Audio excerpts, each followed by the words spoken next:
Hello and welcome to Power Skills with Janna. I'm Janna Jones, your leadership development specialist, coach, and mentor, here to help you build the most powerful skills in your toolkit. Today, we are diving into a topic that is at the core of personal and professional success: building unshakable self confidence. Confidence is not just about feeling good in the moment, it's about trusting yourself and your abilities even when challenges arise.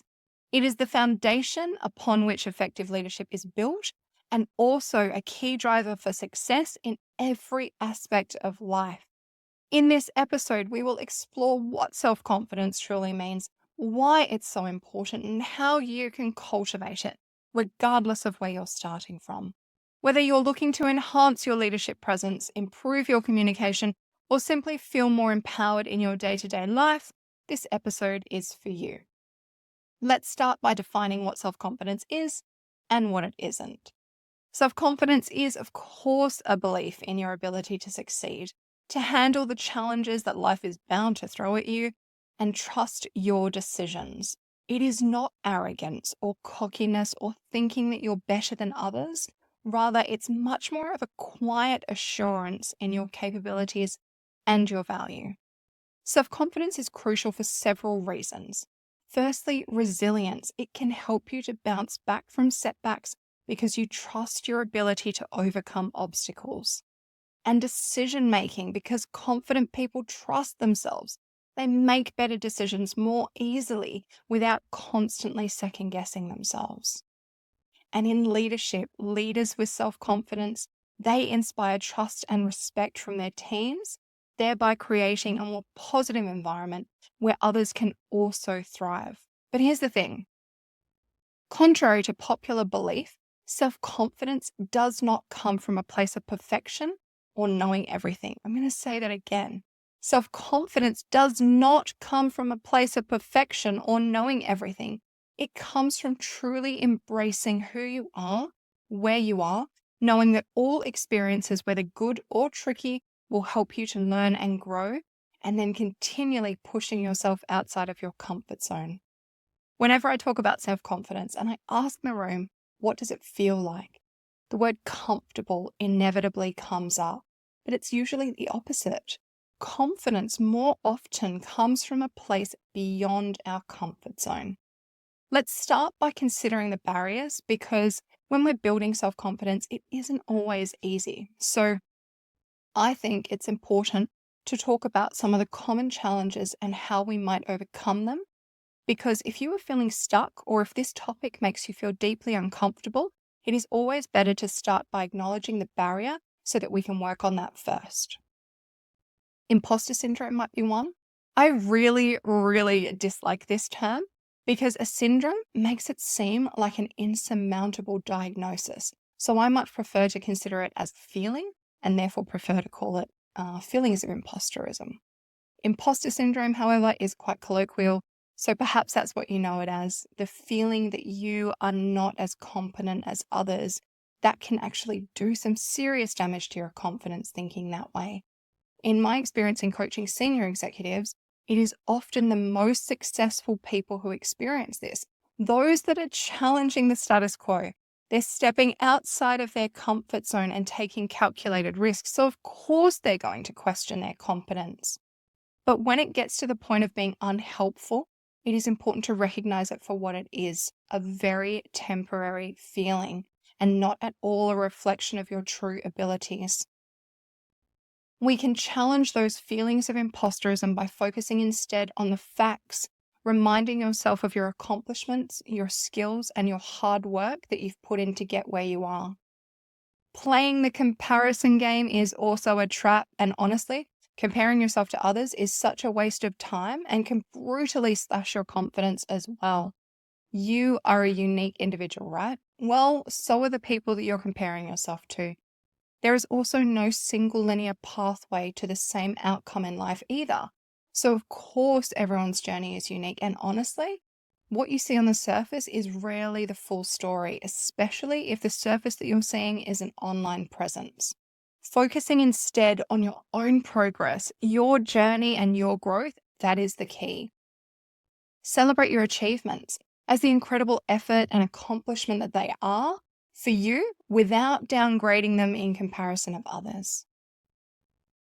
Perfectionism can also be paralyzing.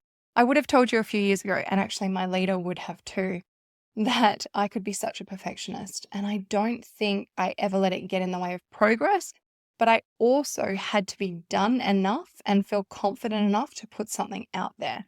Actually, maybe I still am in some way because I didn't want to share that I had launched this podcast until I had a few episodes up my sleeves that might be worthy of listening to. Perfect, certainly not, but progress first, absolutely. I think I'm better now at choosing progress over perfection, but there's always work to be done. The belief that you must be perfect to be confident is such a myth. Confidence comes from accepting our imperfections and learning from our experiences. I feel that sometimes embracing the concept of good enough can really help.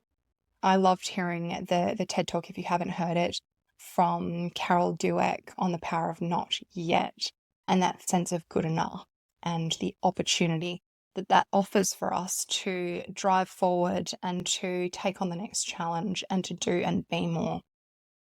So good enough can really help. Striving for excellence is great. Don't let the pursuit of perfection stop you from taking action and moving forward. Progress over perfection. I would always say progress, unless of course you're a surgeon, then do not listen to me. You go save lives. That is absolute perfection. But otherwise, absolutely, I love really reconsidering that and thinking about progress over perfection. It's something that I used to have written on my whiteboard in my office as well. So, as long as I have not scared you off with the uncomfortable barriers that you may have to work through, let's consider how we can start building self-confidence by breaking it down into some more tangible and actionable steps. Start with self-awareness. Over almost every single power skill that I will talk about starts here, and it's time to embrace and elevate our self-awareness. Perhaps you might start by understanding your strengths and acknowledging your weaknesses. Self-awareness really is the first step in building confidence because it allows us to recognize our true abilities and our areas for growth as well. You may even wish to practice self-reflection by taking time each day to consider your actions, your decisions, and their outcomes. What did you do well? What might you improve in future? I do a daily high performance planner that helps me through all of this. And while it was certainly uncomfortable at first, it has most definitely gotten easier over time. And better still, I'm quite certain that it's made me better in both my interactions and engagements and being planful about that, as well as my performance. These regular check-ins with ourselves can help us to stay grounded in reality and also boost your self-awareness. Setting small and achievable goals can be key because confidence grows with achievement. So getting a sense of accomplishment early on in a project or even the day can help to propel us forward. Set small attainable goals and make sure to celebrate each success as you go. These wins, no matter how minor they may seem to you at first, they have the power to create a positive feedback loop that will reinforce your belief in your abilities. Remember that progress is progress, big or small. Focus on the journey and the lessons learnt along the way, rather than just the destination and the outcome. Perhaps you might have the courage to embrace failure as a learning tool. Failure is not the opposite of success. In fact, it's part of it. I'm sure you've heard of Thomas Edison. He was one of the most prolific inventors of all time, creator of the light bulb, phonograph, motion picture camera, and contributor to great improvements in the telephone. And he is noted as saying, "I have not failed. I have just found 10,000 ways that won't work." The most successful people in this world have faced failure and lots of it. It is how they have learned and grown. When you fail, reflect on what happened and what you can learn from it. This mindset shift turns failure from opportunities for growth and helps to build resilience and confidence over time. Positive self-talk is key, and it may seem tricky at first because our internal dialogue has such a powerful impact on our confidence. In fact, when people need to work on their self-confidence, this is often the greatest challenge. Start by replacing your negative self-talk with affirmations and positive statements about your abilities. Perhaps it may be something along the lines of, I am worthy of this opportunity. I am enough. Make sure that it is in your language though, because a few years ago, I had a mentee who was using an affirmation that centered around her being abundant, but that was never a term that they would have used. I know that she got it from some self-help guru online, and it certainly never felt like it was a fit for her. So while it's unlikely to feel comfortable at first, make sure that at least it feels like something you might actually say. Challenging your inner critic. When you can catch yourself thinking something along the lines of, I can't do this, perhaps you can challenge it and reframe it to something like, this is really challenging, but I can learn and grow and improve a lot from this. Surrounding yourself with support can be key as well. The people that you surround yourself with play such a significant role in your confidence. So, seeking out supportive and encouraging individuals who believe in you and your potential, and be that person for them in return as well. You get what you give, right? In Australia, we have this cultural anomaly that we call tall poppy syndrome, where successful people are criticized when their peers believe that they are too successful. The success of others around you does not mean that there is less success available for you.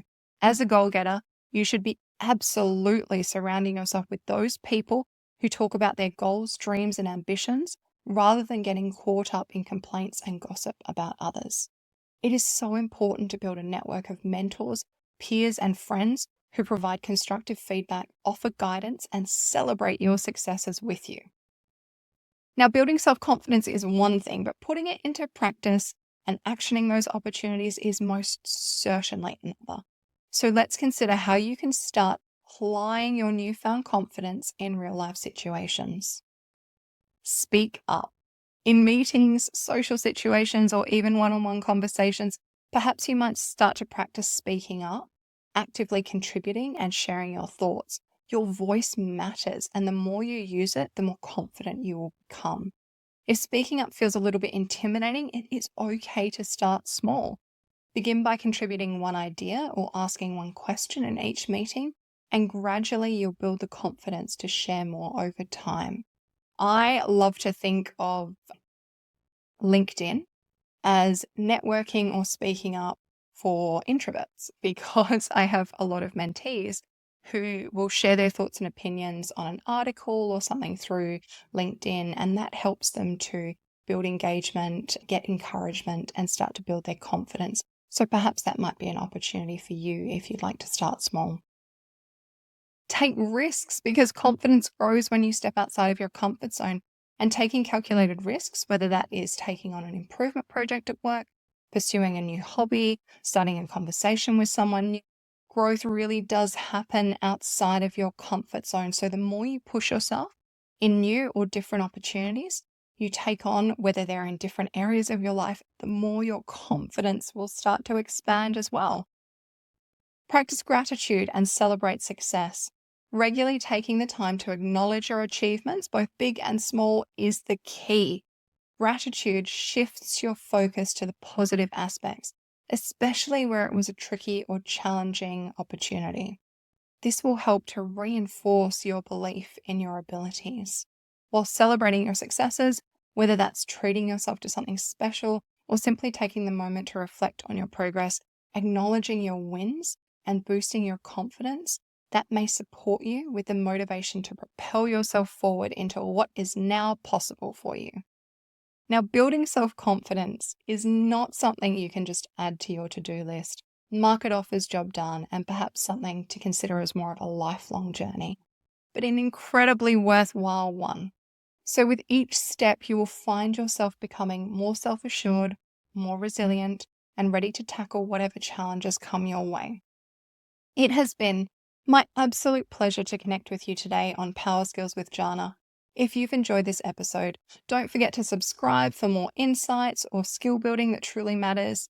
Remember, confidence is within your reach. It's okay to start exactly where you are. You just have to take that first step.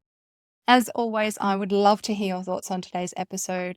What might you like to take on and try out in your workplace? How might you step outside of your comfort zone in order to grow? Please do not hesitate to reach out to me on Instagram, Facebook, or LinkedIn via Power Skills Development, or visit www.powerskillsdevelopment.com if you'd like to work with us further. Please take a moment to leave a review, as it helps other great leaders to find and to benefit from the show, and it also really does mean the world to me. Thanks again for tuning in wherever you are. Stay safe, stay confident, and have a fabulous rest of your week.